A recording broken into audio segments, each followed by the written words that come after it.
One now. Whoa, whoa, whoa, whoa, whoa.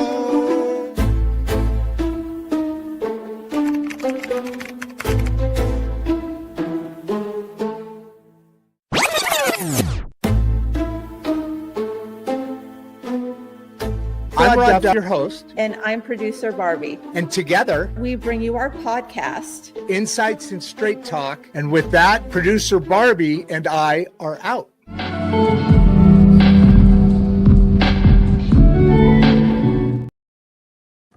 You know, I should put that last part of that clip on the backside on the outro video, because okay, you know what? That's us driving into the studio. How's that?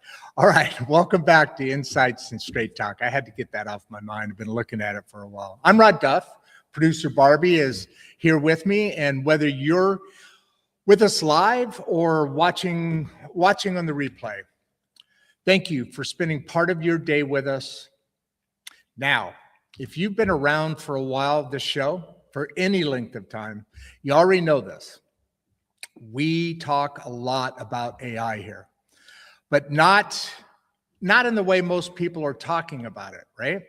We're not here for the shiny tools, hot takes, or fear-driven countdown clocks. We're here because AI is already showing up in real workplaces, real communities, and real lives. And most people are being asked to adapt without much clarity or support. What I hear over and over again from leaders in this field, AI isn't the confusing part. Nope. What's confusing is how fast it's being pushed without conversations about leadership, discipline, or responsibility. Talking a lot about that lately. And that's where this show lives. Before we go any further, though, I want to recognize the partners who make these deeper conversations possible. Mangum City Library and the Leaf Labs. Both of them believe that access to knowledge, thoughtful learning, and human-centered use of technology matter, especially as AI becomes part of everyday decision-making. Their work also connects directly to the broader ecosystem we talk about here, including Voices at the Table and the Regeneration School Project, where we focus on preparing people, not just systems, for the future. Now, today's guest fits this conversation perfectly, because she doesn't approach AI from theory or hype. We're just having some amazing conversations in the back. She comes at it from pressure, accountability, and lived experience. Joining us today is Anca Platon Trifan. Anca is an award-winning entrepreneur, AI strategist, technical event producer, and host of events Demystified. She spent more than 2 decades working every technical role you can imagine: audio, lighting, video, show calling, technical direction, before ever being called a strategist. Which means she talks about systems, performance, and leadership under pressure. She's not guessing. She's been responsible. And that matters, especially in AI conversations, because AI doesn't fix broken leadership. It doesn't replace discipline, of course, and it doesn't magically create clarity where none exists. If anything, AI reveals what was already there. That's something we come back to often on this show. So today, we're going to talk about AI, but we're going to talk about leadership, resilience, and performance when the stakes are high. Not hustle culture, not grind for the sake of grinding, just subtle execution. And we're going to talk about energy and self-leadership too, because Anca is also a 5-time bodybuilding champion. And anyone who's trained at that level understands systems, recovery, and long-term discipline. This conversation is for the builders. It's for the operators. It's for the great middle class, the people trying to lead well without burning out their teams or themselves. So before we bring Anca in, make sure you're subscribed at Rodd Duff 1939 and stay connected with us here on Insights and Straight Talk. All right, let's get into it. Anca, did you leave for a second and then come back? I heard another boop there for a second. You were doing so great that I was wondering, who are you talking about? Is it the same person? Yes, No, I am. no. I am talking about you, Anca. Chrome kicked me Come out. on. I know Chrome kicked me out for a second, so I had to find my way back in. But here we are. We are on track. Yeah, that was a great description, Rodd, there. I'm blushing a little bit. I'm like, wow, I can't believe that. That sounds so amazing. Like, who is this person? It's all true, though, right? It's exactly line by line, exactly who this person is, right there in the mirror, right there looking at you. Right? Sometimes you do have that, imposter syndrome where you're like, I know I've done a lot of things. I know I have been in many places and I have a lot of things to share. And you're still, kind of unsure that you deserve the attention or the stage. And I've actually had this week I was in Canada keynoting at this large industry event, and it was one of the largest stages I've been on. And as I'm looking at this magnificent stage with all these wonderful people, Canadian people that I haven't had the opportunity to speak in front of, like I had that moment of like, oh my gosh, like, am I really gonna do this? And as they're, doing the introduction, they have the voice of God introducing me and all that. I just decided, you know what? I'm going to step into my power and do what I do. And I'm going to own that. And that's what I did. And it's just, you have those split moments where you have to decide, and I'm going to like shiver and become small, or am I going to walk into it and be who I am? So that was kind of like one of those moments for me. So I had to own it, and I had to walk in, and it was a wonderful keynote. It was well received. And a lot of people came to me afterwards, very excited about the topic, because in so many words, it's funny, when you were doing this introduction, I'm like, I think he's talking about my keynote, because really that's a lot of the topics that I touched on. And that's probably the reason why, we wanted to have this conversation. A lot of people are out there when it comes to AI to sell more tools. And I think we had enough AI tools by now. What we don't have a lot of is systems and workflows, and looking at where does AI belong and where does it not. So I'm excited about this conversation, Rodd. Let's get it going. Yeah, it's interesting that that finally the conversation is coming back around to, it's been flying out so fast, and it's going to continue to move fast. It's affecting, like I said, it's in our factories. There's AI, there's OI, for for inventory scheduling and automation in those fields as well. Let me ask you though, when you were at the when you had this keynote up in Canada, this was last week, you said, right, or earlier this week? It was actually Tuesday. You're just living on those frequent flyer miles, aren't you? Yeah.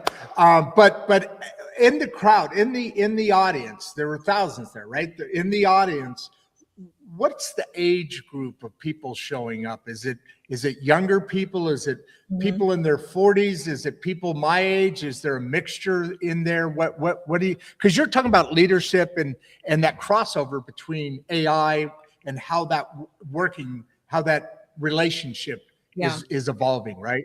Yeah, so a lot of my work actually is in the event industry. So I talk in front of event professionals, event leaders that lead agencies and companies within the world event industry at large, right? So that can be incentives, that could be trade shows, that could be corporate events, that could be conferences, the whole MICE. We call it the MICE industry, which is meetings and events and incentives. And that's a $1 trillion industry, and a lot of the systems that we're trying to slam AI on, they're very manual. There's a lot of manual systems that still exist, lots of spreadsheets, lots of siloed platforms that don't always communicate with each other. So that's kind of the premise of where I'm walking in when I'm working with these leaders, and we're trying to make sense of where does AI fit in the picture. As far as demographic and age group, most of the event professionals in those roles, I would say they're anywhere, like 40s, 50s. We're more like mid-age. We're mid-agers. There is a good intent to bring more younger generation into the industry, and that was one of the topic of my actually podcast. I also had a live taping of the podcast on the main stage, and we're talking about how do we coach and mentor the new generation as we are providing opportunities for them to come into this industry that's very taxing. It's taxing on your mental health, on your physical health.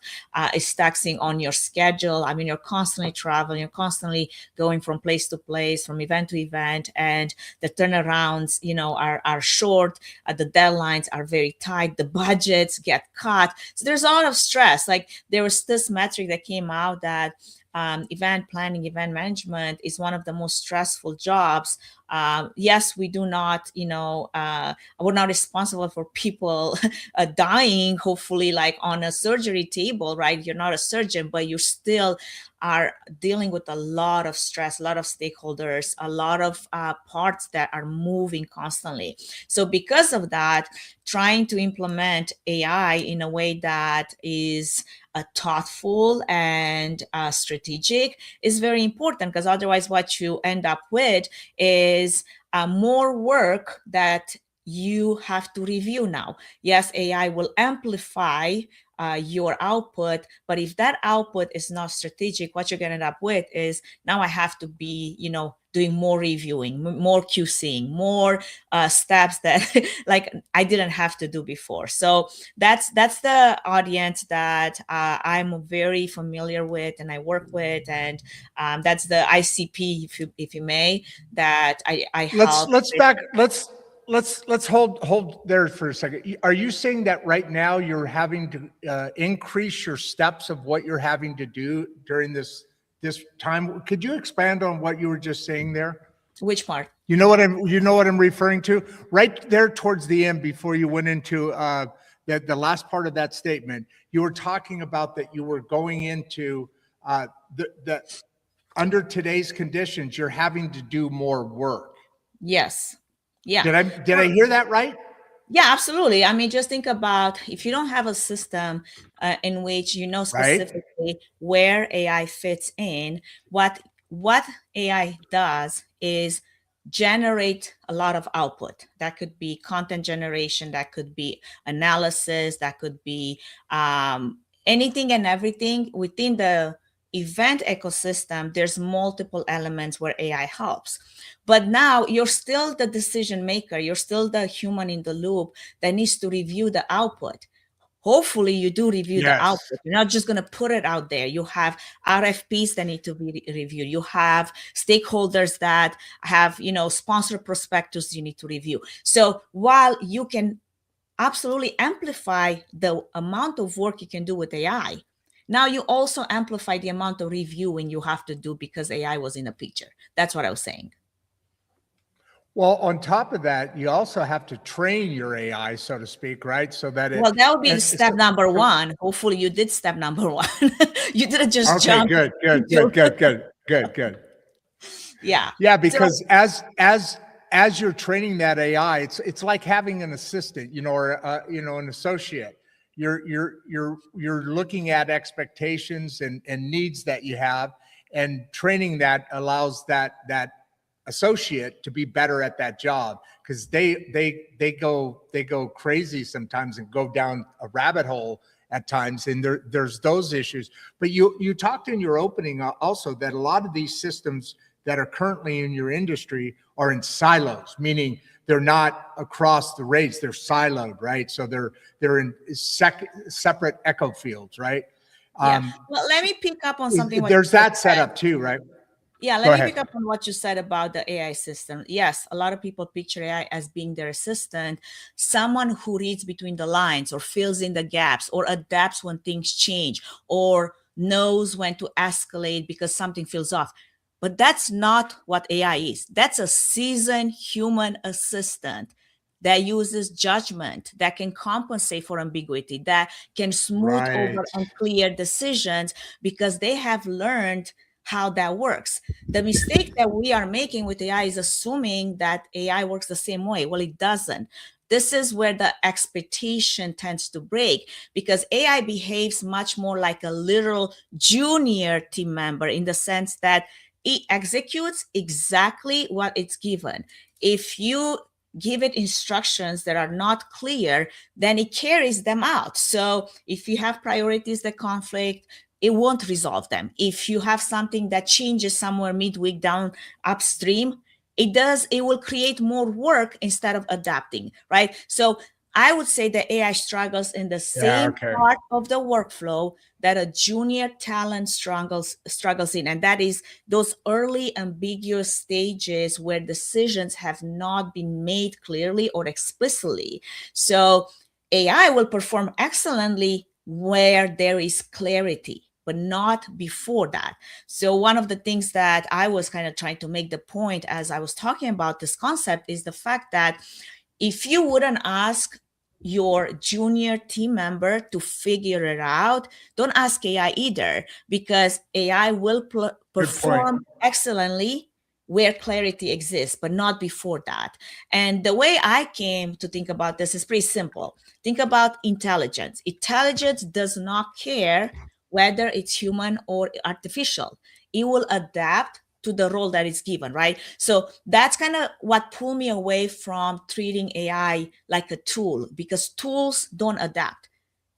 People adapt. So I'm even kind of careful when I think about using, the term junior, because that doesn't mean that AI doesn't have capability. It has a huge amount of capability. What it lacks is leadership, direction, judgment, boundaries. So in that sense, then you have AI that, if it doesn't have a clear structure and a clear system to work within, then it won't output what you're expecting to output. And that's where people get kind of like confused. Oh, I tried AI and didn't work for me. Well, because you didn't give it clear enough instruction. You didn't give it enough boundaries so it can operate at the level that it can. Yeah, and you exactly. I mean, I'm trying to figure out how to say more to what you're talking about right now, but that's exactly the point, is that you can't expect out of this tool, or adaptive tool, actually, let's call it an adaptive tool, without giving it direction. The leadership still exists, right? I mean, that's where leadership exists. That's where we need leadership, right? Like that's where, like, the roles, when you think about the roles that AI is given, and that's what we were talking about prompting a year or two ago, and one of the major, the first tips that when you were learning prompting was give AI a role, like act as a whatever business analyst, act as a marketer, act as a whatever, right? And then give it the context and then ask it.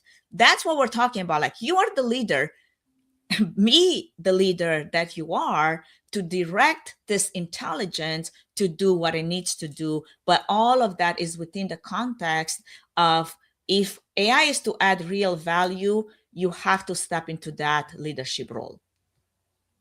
Yeah, that's I don't think people ever really frame AI in that context because it is that context.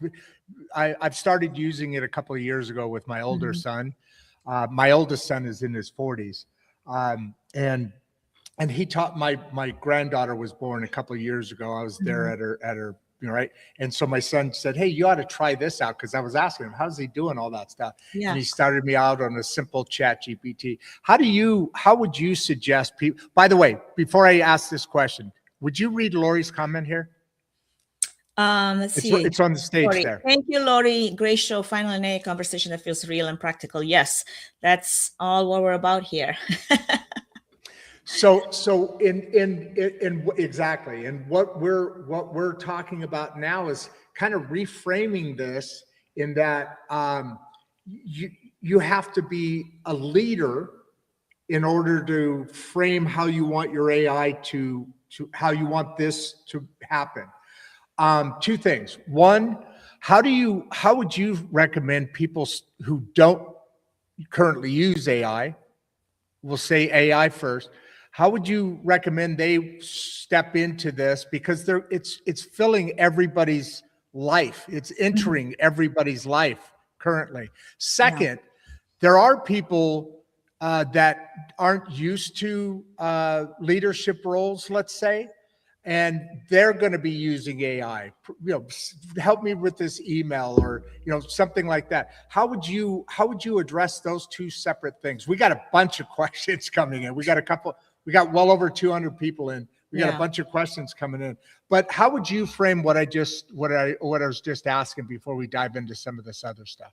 Yeah, I mean, let's just start with the beginning. I think a lot of people are using AI as a glorified Google search, which is fine. Yes. If that's the Yes. level you want to use AI at, it's fine. Another thing that I see a lot of people are using it is just to create funny photos and caricatures of themselves and memes and all those things, right? Like that's fine, like entertainment, fine. I'm totally fine. But I think where we need to step outside of that, like, level one is to really think of AI, as I mentioned, like of this advisor. Personally, I run 3 different businesses, and I actually have a board of directors that is all AI, made of AI. And we have a meeting every week for each one of my companies where we make decisions, and we make decisions in regards to the growth of the company, in regards to what the competition is doing, regarding like marketing strategy, all the things. I'm one person with one head, but I get perspective from this library of intelligence that exists and is available to me, which was not up until a few years back, that now I can draw insights from. I have those board of directors analyze my CRM and analyze my processes, my systems, my habits, and inform me in the decisions that I would have had to have, a group of people otherwise, or mentors of, to do those things. I can do that now with my AI board of directors. That is just one simple example of where you can take AI way beyond what you think it's possible. And I think the biggest thing, I was actually thinking about this. The people that are the most dangerous with AI are not the ones that can come up or use solutions or use AI as a solution, are the ones that can think of outside the norm use cases to use AI. Those are the people who are going to be the most dangerous, because those are the ones that are always thinking, okay, how can I use AI in this process? How can I use AI right now? There is nothing that I do that I don't first think, oh, maybe I should get some help from Gemini, or should get some help from Claude. I do a lot of vibe coding. Claude is in my system. And even like today, just another example. I actually had an event that I was bidding on last year that happened yesterday. Now I was also traveling from Canada yesterday, so the event happened. I couldn't be there in person, but I didn't win that bid, right? I know that bid went to someone else, but I don't know who, because I wasn't able to be in person at the event, even though I was invited to go, even after I lost the bid. But anyway, so because I was in travel, so what I did this morning, I actually whipped up an agent to go and search everything on the internet, on social about this event, who did what, so I can have a report of what happened, even though I wasn't there in person. This is one use case study of me being on top of what my competitors are doing, so I can take notes, so I know who won the bid and why did they win it and how did they do better, so I can improve next time.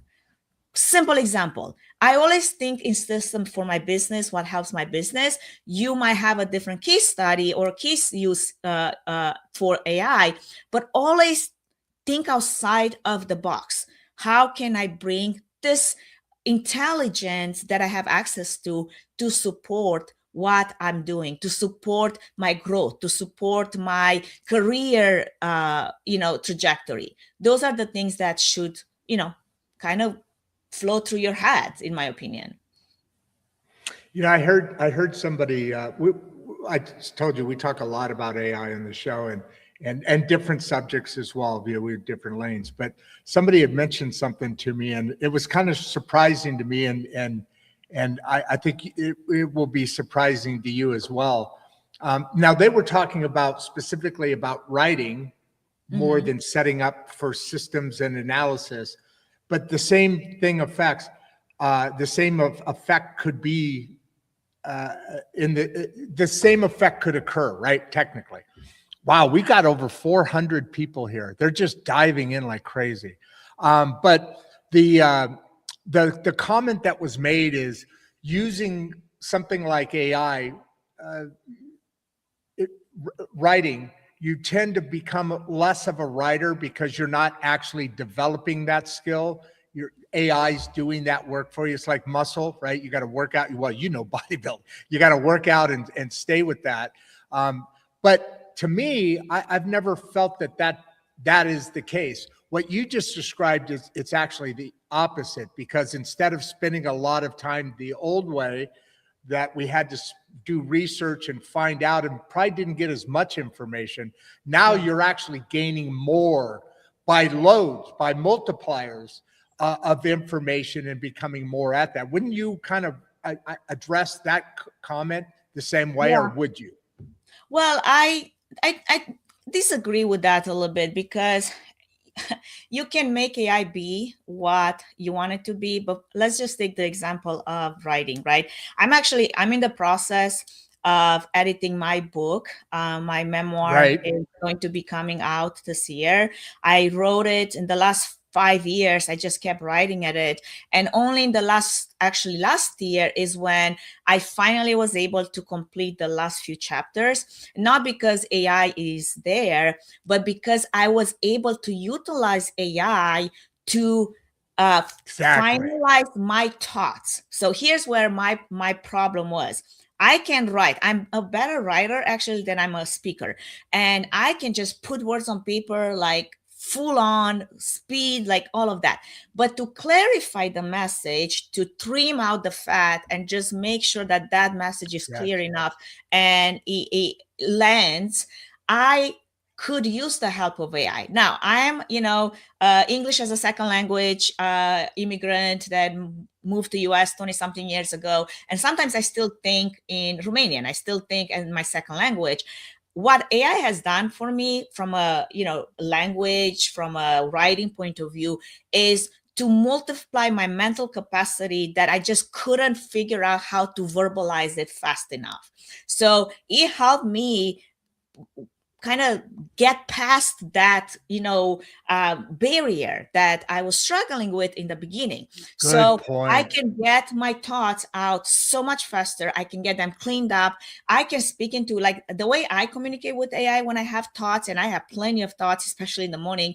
I chat. I basically chat with it, and I say, okay, here's what I'm thinking. Those are the things that I want to highlight. I want you to pull from this, whatever training that I did, and pull from this other keynote that I did, and pull from this other reference that I did, and a blog post, and put it all together, because this is what the reason, and this is what the key takeaways for this one, whatever, either LinkedIn post, those are the things that I would normally write, or article, or a blog post, Yep. or maybe another workshop that I'm working on.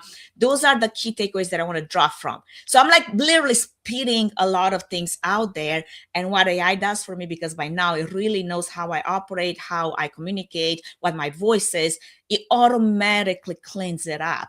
And I have this final product that I don't have to labor over hours upon hours, which I used to do, right? So now coming back to my book, the only thing that I would say right now, I stay away from editing my book with AI is because I still want That's to it keep right my there. voice. I don't Oh, want AI. wait. You don't edit. Oh, I pictured it. You're No, using AI as an editor I to cut I use fat it and for do. redundancy. For I use research it for then. redundancy.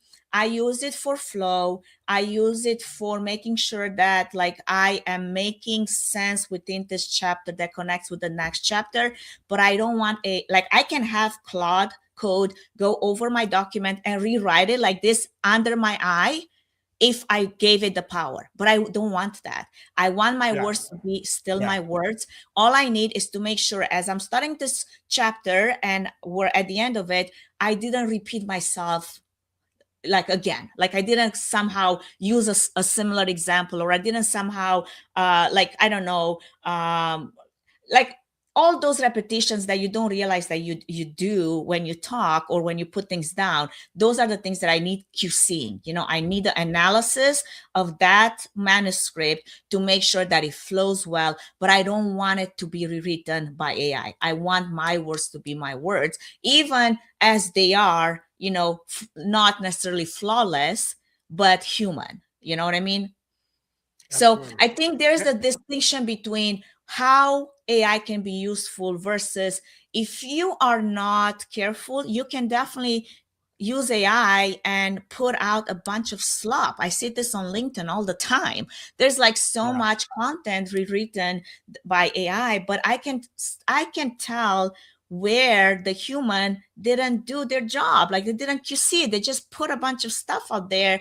And the more stuff that exists of that nature, the more we're going to want to hear the actual person talk and make the point, even if they're not perfect, even if it doesn't flow as perfect as AI, because we care about that human connection, about that human authenticity. And unfortunately, we are at that, kind of like point where we're getting overwhelmed with how much content and how much, YouTube is pushing a lot of AI generate content as well. Like how much of that exists, not even talking about social media. Like Facebook has become like this fostering ground of like AI photos that you can't tell anymore, like if it's real or not. You go on somebody's profile I and all hate you that. like I hate one that. photo.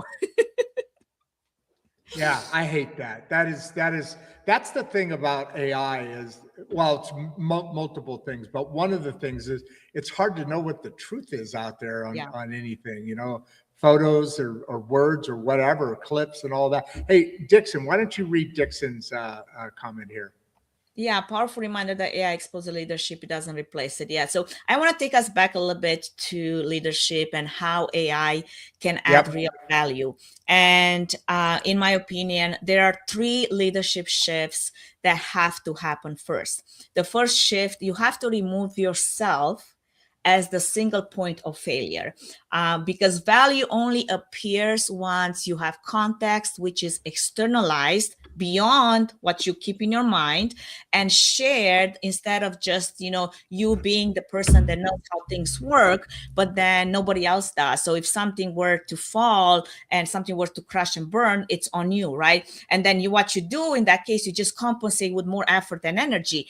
You need to remove yourself as being the single point of failure. The second shift is claiming authority over what actually matters. That's where leadership decisions are important. Most teams, like especially I'm talking about event teams, they're operating with multiple definitions of what success looks like for an event. Think about you have an event and you have a lot of stakeholders that care about the outcome of that event. But then you also have different definitions of what does it look like what does a successful event look like? You can have the cost, you can have the brand, you can have the sponsor, you can have the experience, you can have the attendee, number of the attendees, the ROI. All of those metrics are valid, but not all of them can be true at the same time. So the moment an AI system is asking, okay, so which priority wins from all of that? If you are not careful, if you don't know which is the main priority, then you're going to end up with deferred trade-offs, which become unavoidable. So that just turns into things that you then have to deal afterwards. And then the third shift is redesigning how work actually flows. Where do decisions stall? Where does information drop? Where does coordination get absorbed instead of, owned? Where do the approval loops exist because authority was, not clarified? This is where leverage lives. AI leverage lives because it's not just in the tools, it's not just in the prompts, it's in how the decisions and the information moves along before the chaos hits. So that's where it's important when you think about your leadership teams. You have to have systems in place, and you have to trust your leaders to be leaders, not just executors, and to step into that leadership role and design that workflow so it doesn't constantly collapse onto the person when something doesn't work. Yes, you should always have the human in the loop, but you need a system first in order for that to work well. So the out of the gate, you had said, and I want to. This came up right as you were talking, and I think this is a good fit into what we're talking about now. But in the beginning, you said you need to assign another person so that you're not the only crash point. Were you talking about setting up your team in that, and then at the end of that comments that you were making there, then that's how you're introducing. You got to set up that team, including having other people that are, in case you're not the only one that knows everything. You want somebody else. You're talking about a team member, a person, right? I'm talking about running a business. If you're the only node that knows how that business runs, and you're not somehow replaceable in case of something happens, you don't have a business. You have a job. Right. So that's what I'm talking. If you are a leader, you should have systems in place. So anybody that steps in, if you are not able to, they know how things work. Same thing with AI. If you want AI to step in and support your workflow, support your business, there should be system. There should be what we call in technology development is a PRG document, a product recommendation document that explains exactly how things work. What is our goal? What is our mission? Who's responsible for what happens if that, this or that, right? I want to pick up on this question I see on the screen here. How can leaders start adopting AI without overwhelming their teams? So one of the good things that actually I do with a lot of the teams that I work with, and those are leadership teams that are in charge of many other teams under their responsibility, is actually take them through what I call them a workshop, a AI 101, 102, 103,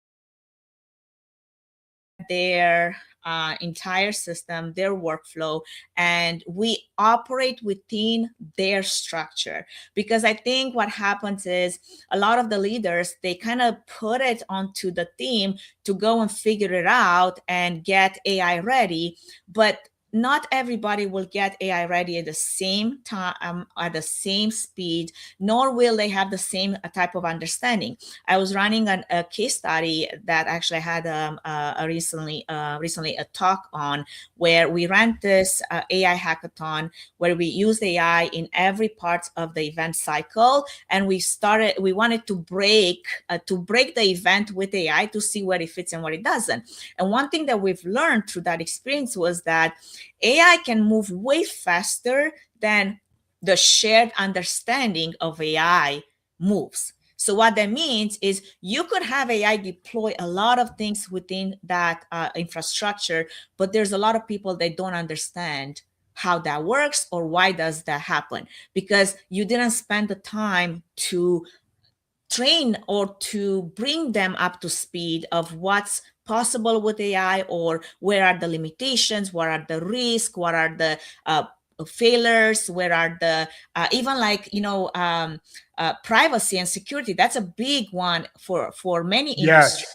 And so is for a lot of the events that are happening in the healthcare space, in pharma. And you can't just throw a tool in your system when your system is protected from everywhere else by a high security wall, right? So you're limited in a way of the tools that you can use, but at the same time you have to provide your team with the right opportunity to teach. So within those teams, I get to come in, and then we look at their tools, at their infrastructure. Are you a Microsoft SharePoint only, client? Are you working in Google Workspace?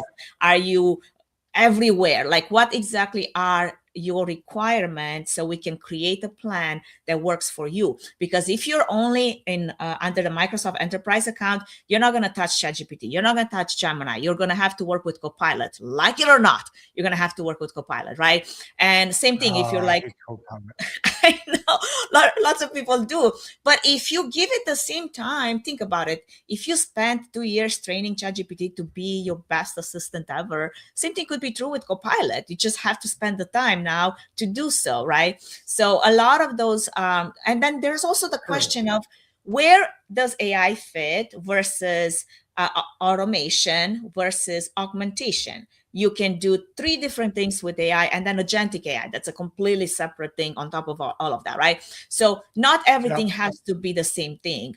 There's multiple systems that can easily be fixed with a simple automation. With just some like if this then that logic, and Power Automate in Microsoft Microsoft Enterprise does that, or Zapier or Make or whatever. Like, you can build those type of functions. Then if you want to take it further, then you put a agent on top of that, and then you can create workflows with NAN and with Make, and then you automate even further.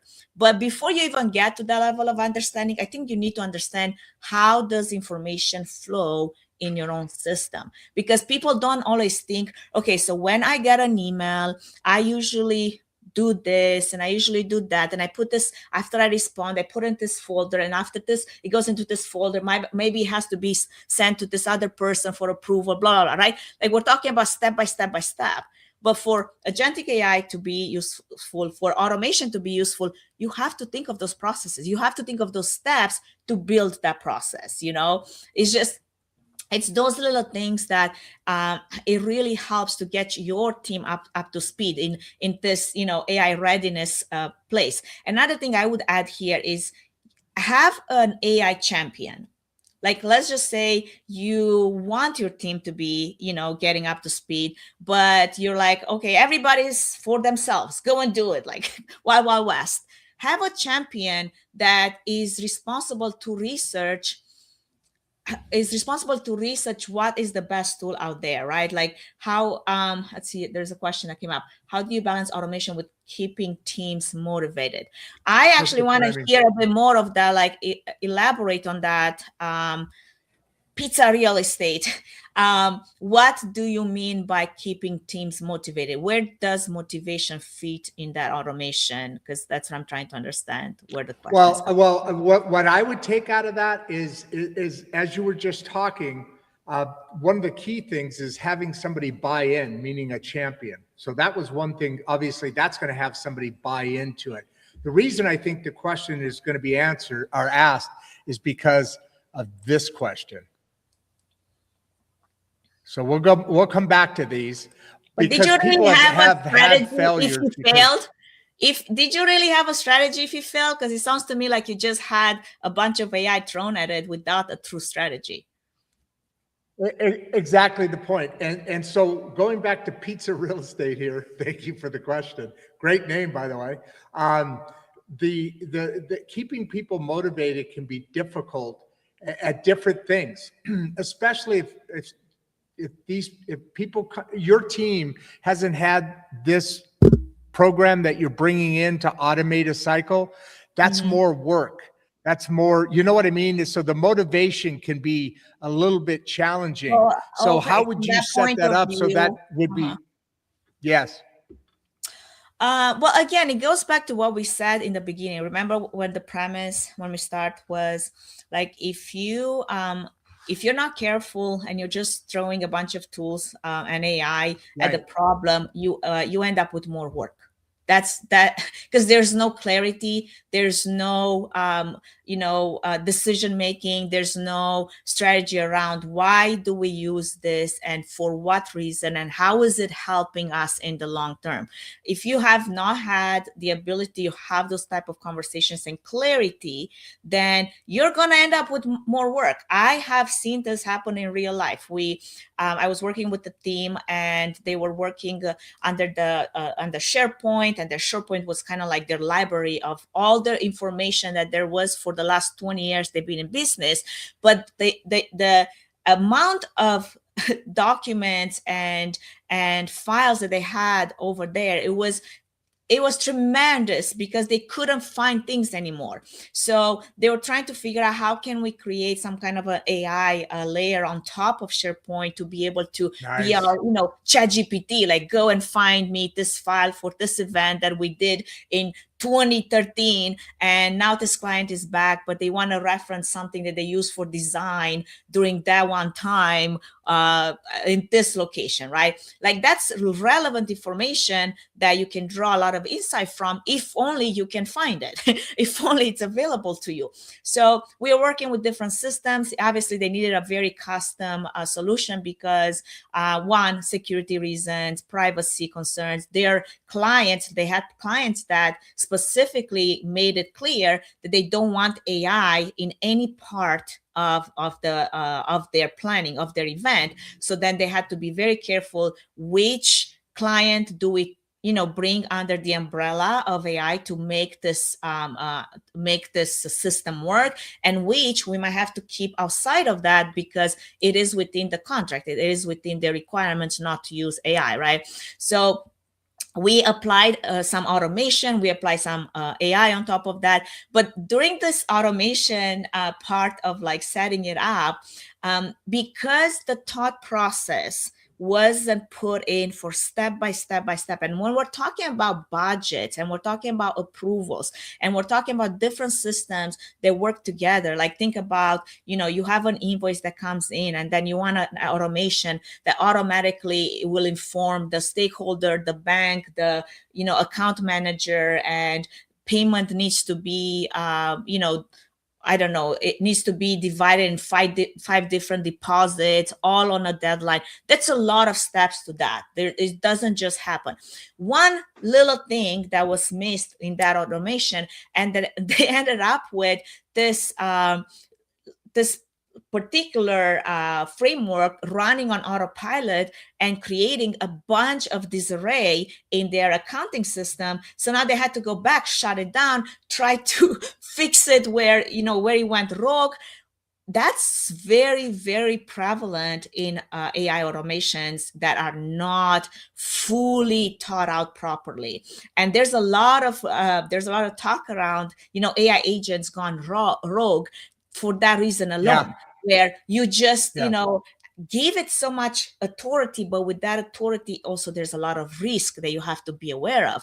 I'm a little like, I'm on the fence with even my own agents that I have running on my behalf for different functions within the businesses that I run, because one of my biggest complaints, I would say right now, is that I need to be way more careful and review those agents work more often than like an automation that I can set up that once it's done well, it can run for a while before I have to go back to it to review it to make sure that it's still, it still makes sense to run it. Let's see, another question here. Well, hold on. Before you do that, we're going to go back to this one. But what you just said is interesting because I told you my oldest son got me into AI and automation. He helped me set up the first couple of automations in Make, by the way. And what he did is he'd set them up, and then he'd purposely leave something out and say, okay, now go find this and we'll go to the next step, which was a real son of a gun. It wasn't all that much fun, but it really taught me a lot about AI, and it really helped a lot.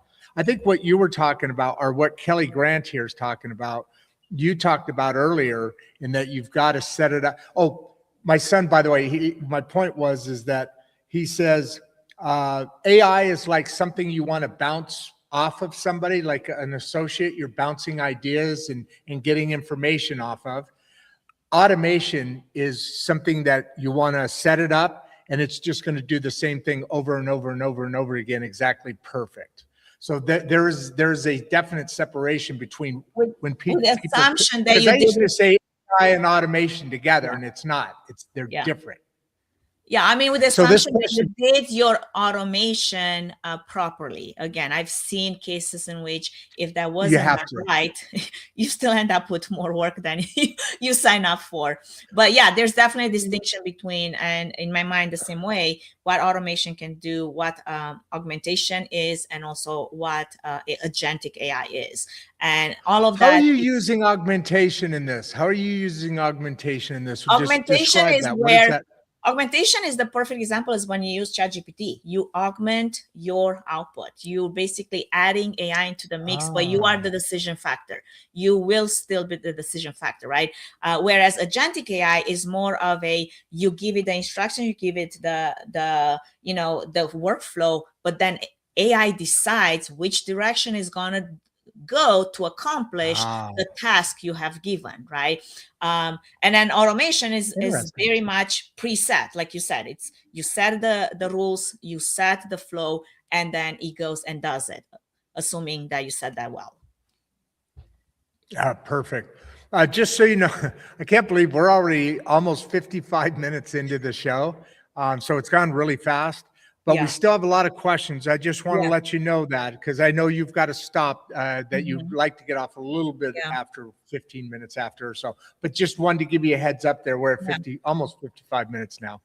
So where should a business begin if their AI strategy already failed?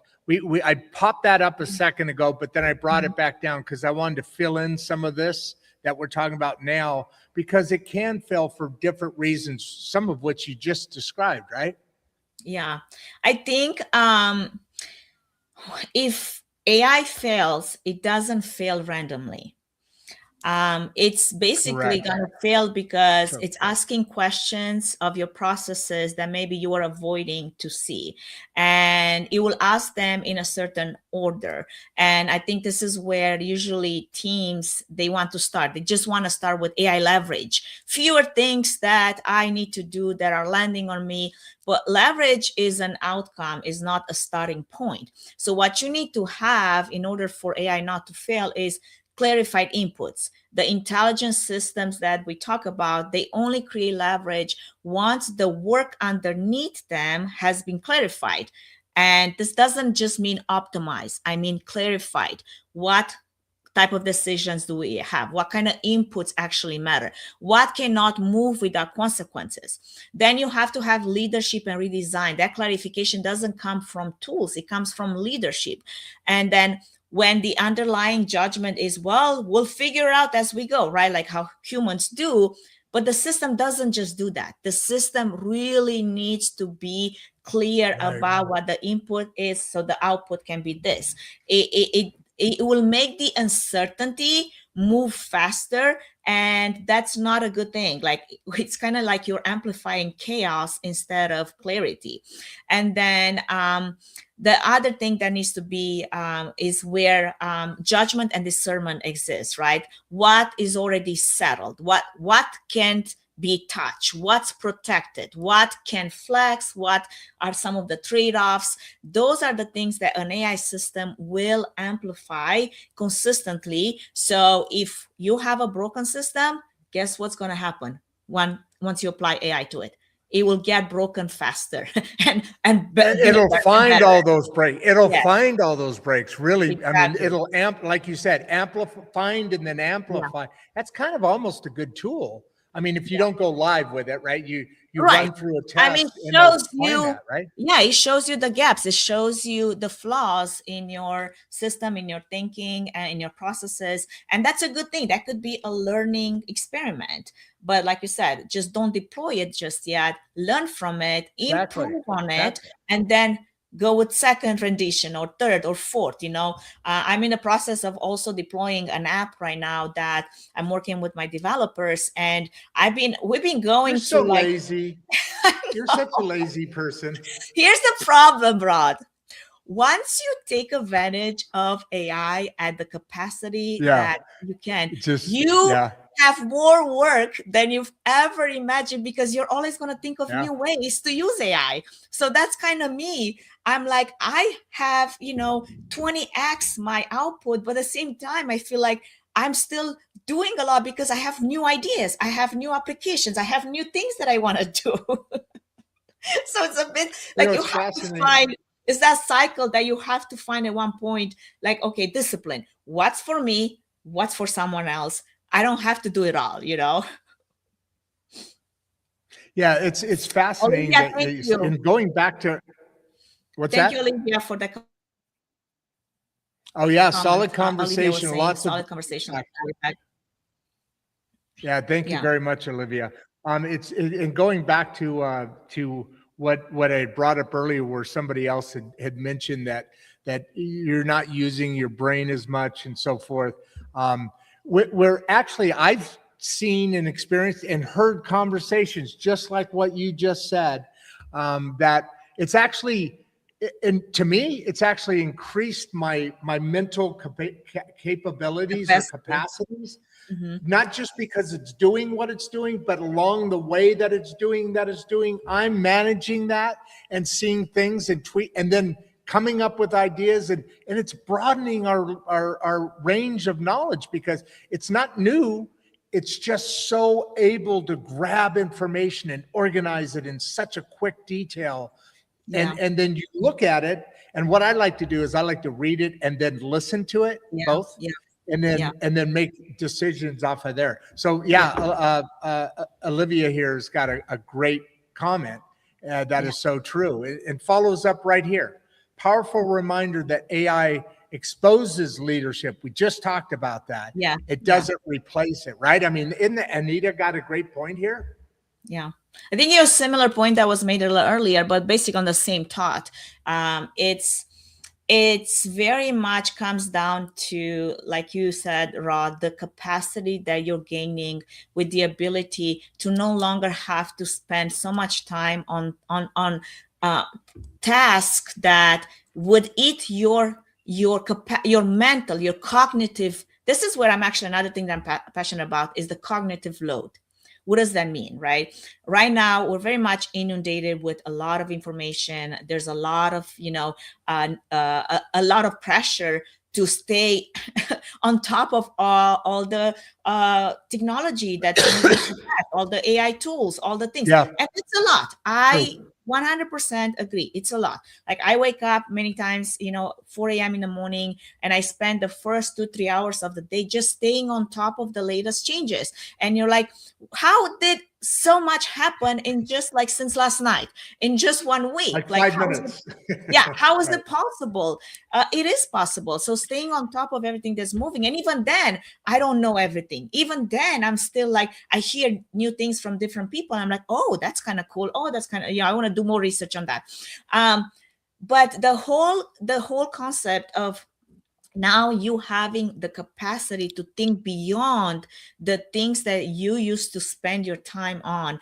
I am 100% with you on that, Rodd, because that has happened to me too. I don't think my thinking, I don't think my, my brain capacity has shrunk. If anything, has expanded into places and areas. I was just sharing, how, I have this app that I'm working with.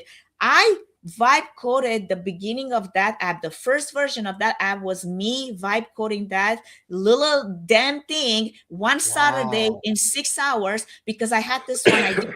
And now Claude gave me the capacity to be able to put this one idea into practice, where otherwise I would have never dreamed that I would hire a development team to build it, because I'm not a developer. I am an event producer. I produce events. I don't build apps. However, I saw the need for this one app to solve a problem within my workflow in event production. And I figured, hey, if nobody's building it, why not build it myself? In what universe would you just wake up one Saturday morning and decide to build it yourself? Good point. So I'm just saying, 100%. yes, I did hit my limit at one point. I'm like, yes, I am not, a true coder. So I need someone of that education, which goes back to also all these fears about, people. But you can also save money there, right? So it needed to be I coded started at a with- point, but now it's less, right? Because you've set it up for that person. Exactly. Right? I started with a prototype. This was a prototype. I used my capacity to build a prototype, and then I brought in a team that can actually build upon that foundation and take it farther than I can, because again, I don't have that knowledge of coding at that depth level, which again, I just want to highlight something that somebody was like saying, well, where do coders and web developers and, those experts that we rely on for all these years, well, will they go when AI takes over? I think there's still going to be need for human expertise. I would not trust just AI to build my app, because I know how it can go in those loops and hallucinations, because I've seen it in my own code. Hallucination. And I've been like struggling at one point with my code, because you would constantly just go back to try to redo something, but you would only see the context window here, and then you jump to the next context window instead of seeing the whole picture, instead of understanding the whole logic. So that's what I brought in, a team of people, of experts that have done this before, and they can understand how this flows and what it needs to be done. So there's always going to be need for human expertise. And if there's anything that I want to leave anyone with here today, is get really, really good at what you know that you know. And that's where the most value will exist. They say that a lot of people are concerned about jobs changing or losing, or people Roles not will being change. able to be employed. Yes. So what's happening now is exactly what you just talked about, in that AI writes code so much faster, and it's so much more advantageous because of that. But what you have now is you're going to have people like what you just described, the situation you just described, where those people are going to be in charge of, say, 5 AI systems, correcting and making sure and managing those AI agents or those AI systems. And so there is always going to be people, because it needs to be managed. It's like you said, it's more of a junior role, but it has amazing capabilities. But don't be fearful that your job is going away because you're a coder. Actually, you're going to be a manager now, right? And managing over this AI that's hopefully doing the right code, but they make mistakes. But let you some of the things you touched on. Yeah, I want to answer really quick Dawn's question that's on the screen. Yeah, that's what I was just going on to that. When I bring it up, and that's kind of why I want to set it up and then go on to it. What his question here is perfect. How do you measure real ROI from AI beyond cost savings? And some of it you just talked about. You can now give a coding company your app, but you've set up the platform or the base. So now that the coding company probably has a better start off to the job, and now you're not spending that setup that you're trying to explain what you're trying to get done. Let me touch on that, Rodd, a little bit, because I think those are all great points. What I want to add to that is AI ROI from AI is not just measured by output volume or speed time. I think the first place you can look at is decision compression. Before AI, you need to measure and think about how long did it take a team to move from this place to decision to execution. After AI, decisions are happening much faster without increasing the rework and the escalation or the second guessing. And what that means, if speed goes up, right, then the reversal, the overrides, the cleanup work also go up. So our ROI can be negative even if productivity metrics look good. Now, the second measure, I think, is human load. Interesting. AI should reduce that cognitive drag, not increase it. I pay very close attention to, when we talk about events, the meeting volume, like all the notification noise, the clarification loops that exist, the after hours work. When AI is well designed, that's where leaders see fewer just checking messages, fewer emergencies, and are more confident in the ownership that they give to their team. Now, when the opposite is true, right, like where AI is poorly introduced, that's when you have a lot of anxiety and a lot of people working longer and harder to babysit systems that they don't truly trust. Then there's also the quality under pressure. I think ROI shows up when something breaks. Now, the question is, do your teams recover faster? Do fewer people get pulled into this issue now that you have AI? Is accountability clear? And if you are able to use AI that delivers value, which makes failure to be more contained, then that's another point to measure, right? And I think that the next one is also like, when think about judgment, how you can use AI for the good to make good leaders lead better. And that also highlights the bad leadership.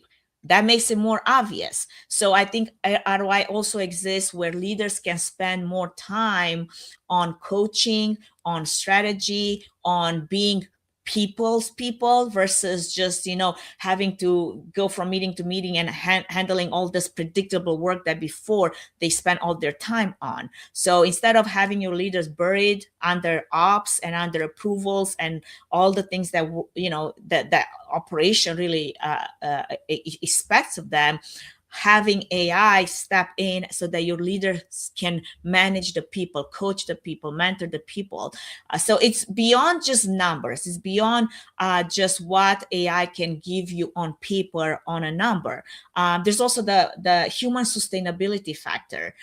Can the organizations really showcase performance without burning out people? Somebody in the chat was talking about burnout. I'm not sure exactly where the question went, but I noticed about teams and when implementing AI, how to stay away from burnout and that's this huge. new process. Exactly, that's huge, because if you can delegate some of the tasks to automation or use augmentation or AI, agentic AI, where your team members don't have to work so many extra hours, where you can incorporate the 4-day week, right? And you give people capacity. In my personal example, right, talking about ROI, what is my real ROI of using AI? I'll tell you right now, I have the ability to work as many hours of the day I can or want. However, because of the usage of AI, I can put aside every single day 3 hours that go into my training. Bodybuilding takes time. Swimming and Ironman training takes time. Nutrition takes time. Family takes time. That's my biggest ROI. The fact that I can take care of myself, I can put myself first. I don't have to slave over a schedule that kind of keeps me, like locked in order to get things done.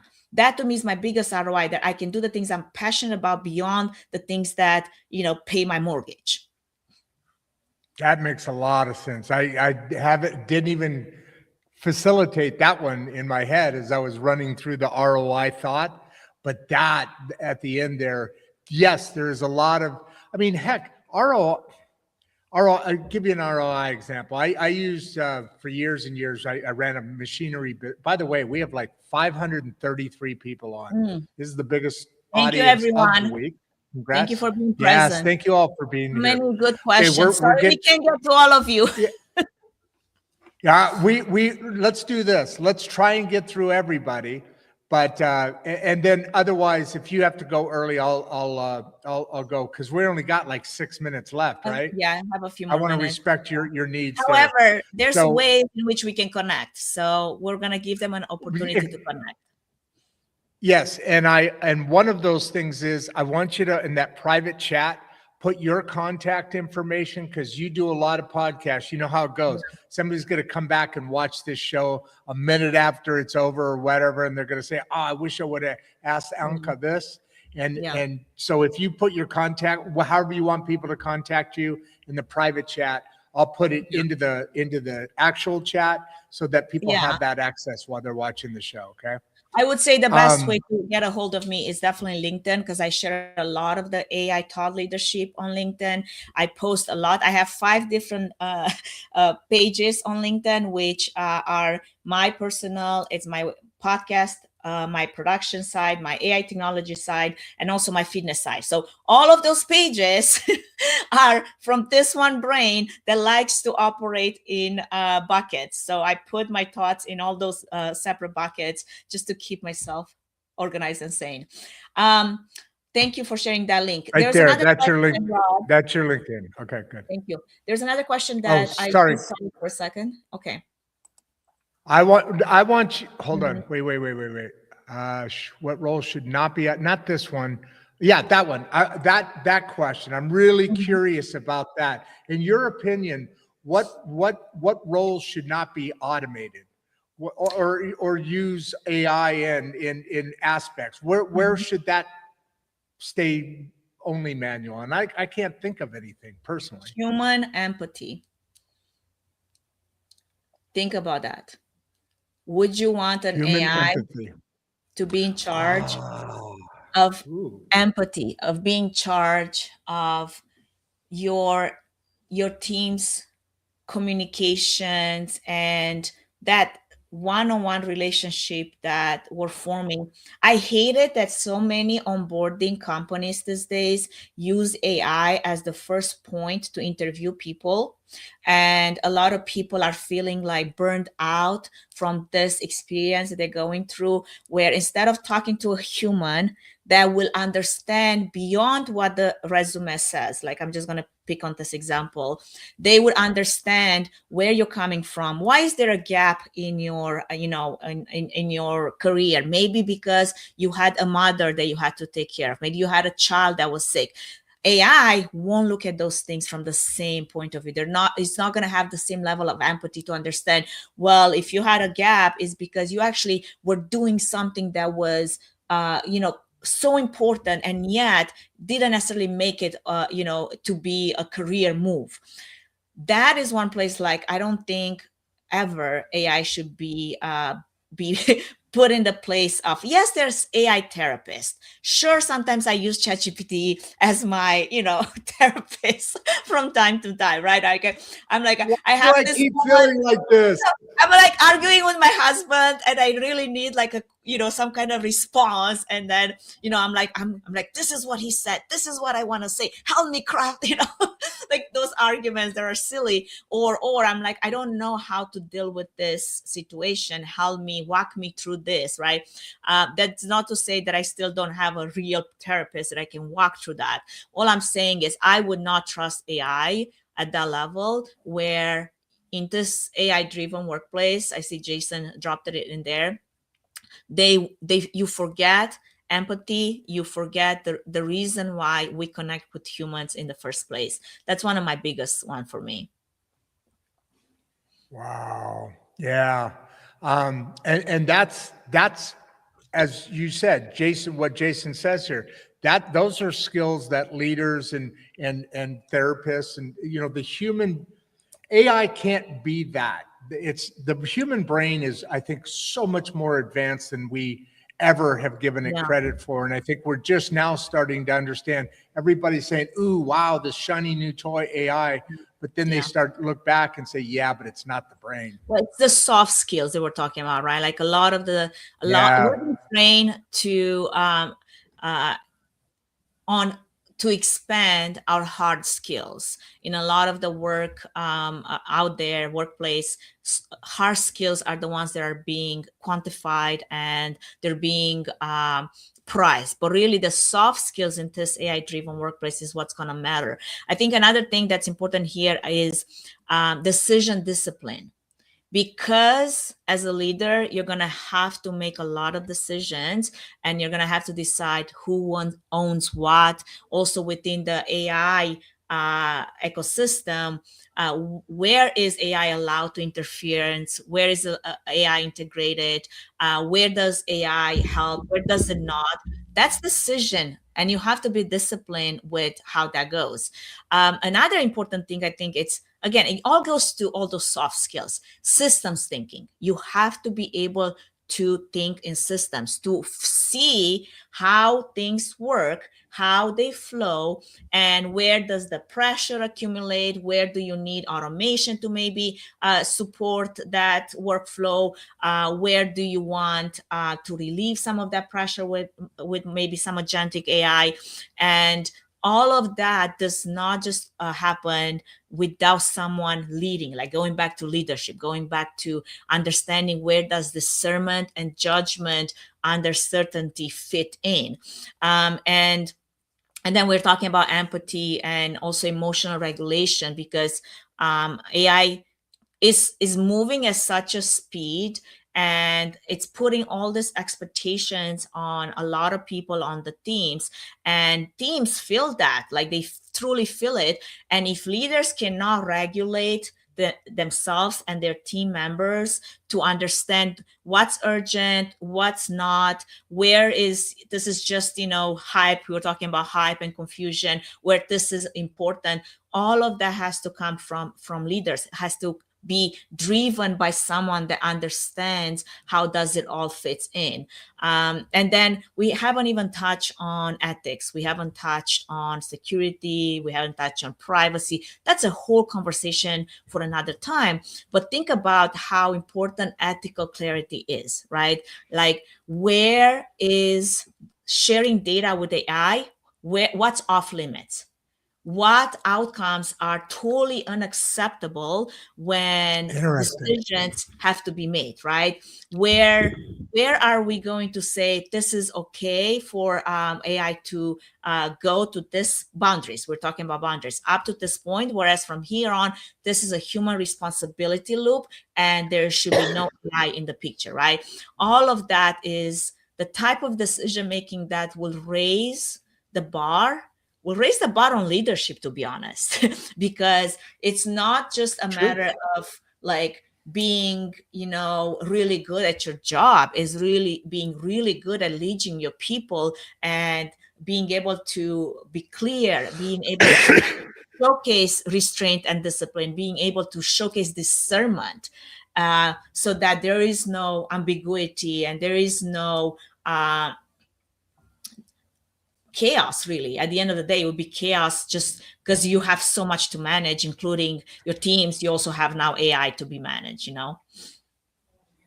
So that basically, I think I just answered that. How do you prevent AI from adding chaos? I know that's what I was just saying. That's exactly kind of how you manage that, is by letting it expose what the weaknesses are or the strengths are, but on top of it, managing what it's allowed to participate in as well, right?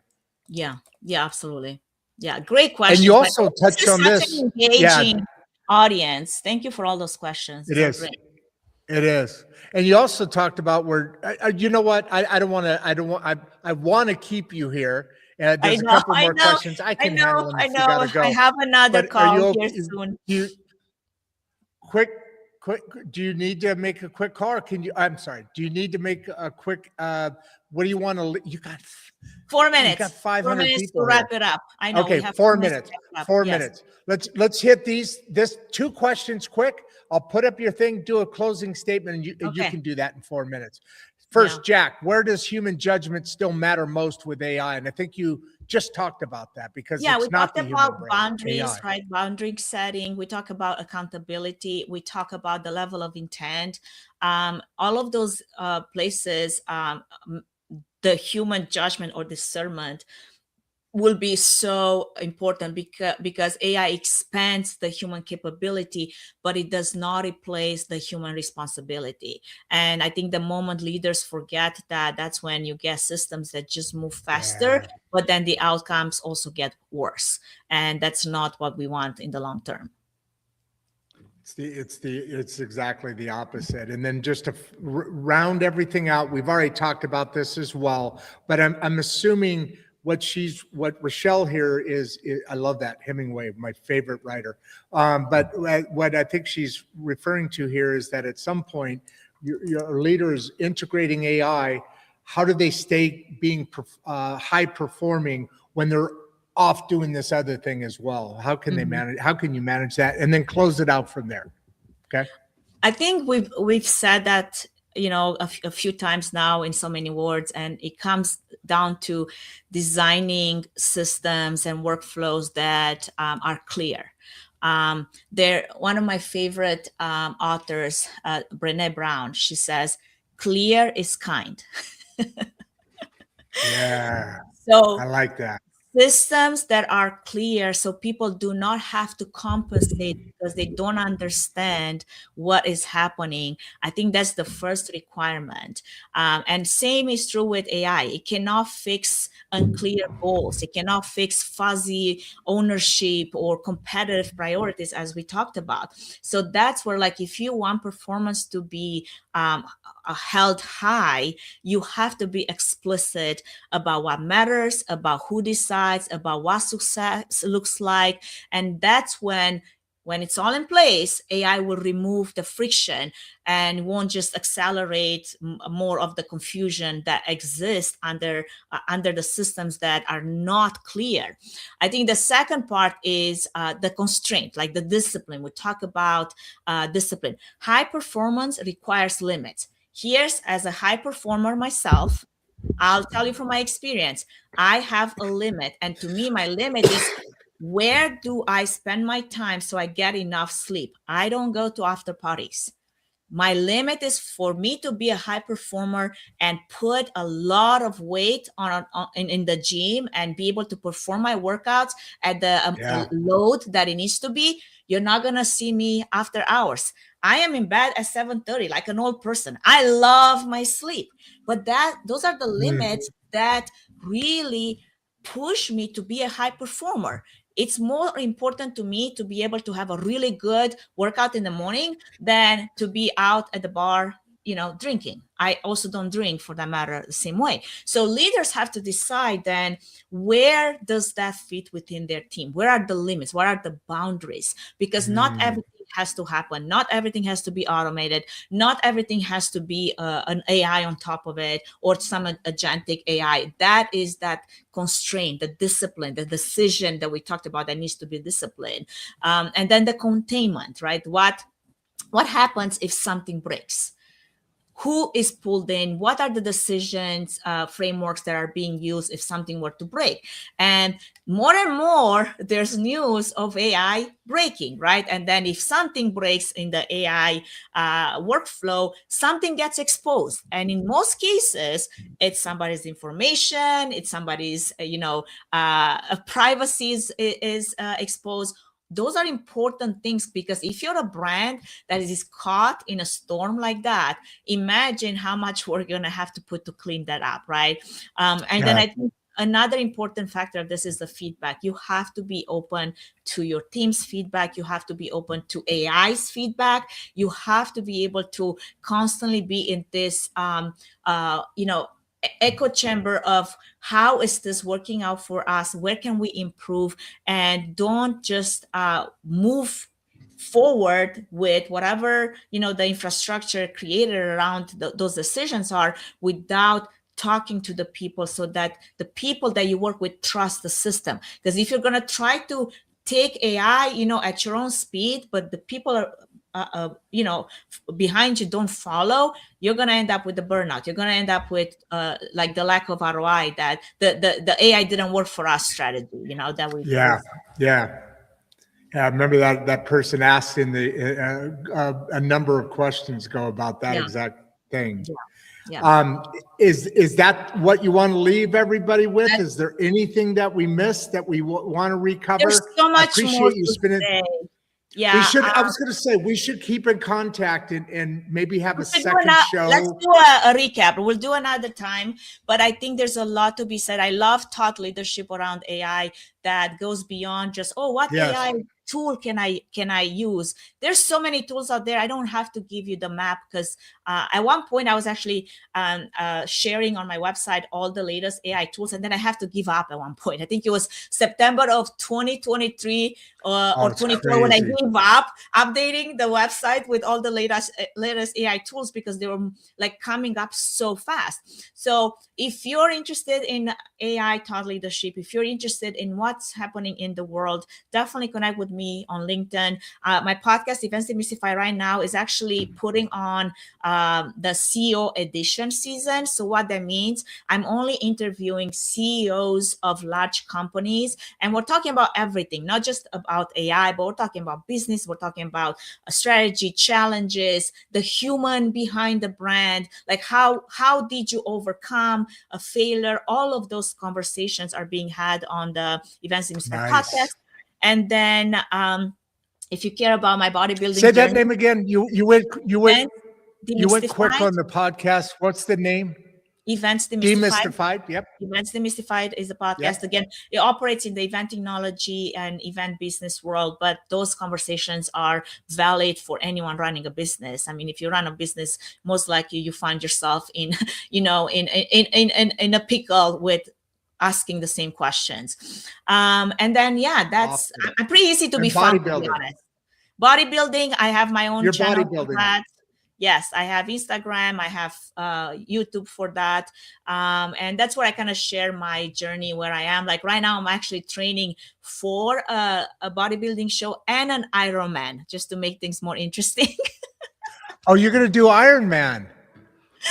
Yes, and I'll tell you right off the bat, swimming is kicking my ass, because I did not grow up as a swimmer. Swimming for me was more of a just you don't drown swimming, not performance swimming. So I have to retrain myself and drown swimming. A lot of bad habits that I didn't even know I had. But it was more of, like stay alive. Like if you're in a body of water, what do you say? Don't drown. But anyway, it was wonderful, Rodd, to have you. I'm gonna have to jump off here. Yes. But what a wonderful audience you've got. Keep up the good work. You're doing excellent. Oh, they are awesome. People are awesome. Thank you. Thank you. Thank you very much. I appreciate that. Let's stay in contact. I'll throw you in the green room and go do your stuff. I appreciate your time. Thank you. That was awesome. That was awesome. 500 people, man. All right. So there we are, man. That was a great show. Very interesting person and ability to go across multiple conversation links here. And like I said, we got her LinkedIn site here, but you heard the other socials and stuff that she does. This is exactly why these conversations, matter like this. That is exactly it right there, because AI isn't slowing down.